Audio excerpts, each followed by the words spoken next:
কূটনৈতিক টানাপোড়েনের পর এবার ভারতের তেলের আমদানি নিয়ে বড় বার্তা দিলেন মার্কিন প্রেসিডেন্ট ডোনাল্ড ট্রাম্প। স্থানীয় সময় শনিবার এয়ারফোর্স ওয়ানে সাংবাদিকদের সঙ্গে কথা বলার সময় ট্রাম্প জানান, ভারত এখন থেকে ভেনেজুয়েলার তেল কিনবে।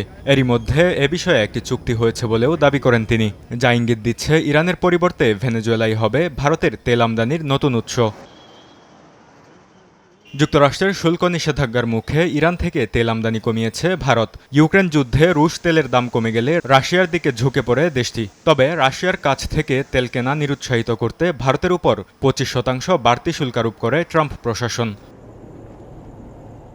এর আগে ভেনেজুয়েলার কাছ থেকে তেল কেনা দেশগুলোর উপর 25% শুল্ক আরোপ করে যুক্তরাষ্ট্র। চলতি সপ্তাহে দেশটির তেল খাতের উপর কিছু নিষেধাজ্ঞা শিথিল করেছে ওয়াশিংটন, যা ভেনেজুয়েলার তেল সরবরাহ সহজ করবে বলে মনে করছে হোয়াইট হাউস। গেল শুক্রবার ভেনেজুয়েলার অন্তর্বর্তী প্রেসিডেন্ট ডেলসি রদ্রিগেজের সঙ্গে ফোনে কথা বলেন ভারতের প্রধানমন্ত্রী নরেন্দ্র মোদি। পরে এক বিবৃতিতে ভারতীয় প্রধানমন্ত্রী জানান, সম্পর্ক উন্নয়ন পরিকল্পনায় একমত হয়েছে ভেনেজুয়েলা। বাণিজ্য, বিনিয়োগ, জ্বালানি, প্রযুক্তি সহ সকল ক্ষেত্রে দ্বিপাক্ষিক অংশীদারিত্ব আরও গভীর ও বিস্তৃত করার বিষয়ে সম্মত হয়েছেন দুই নেতা।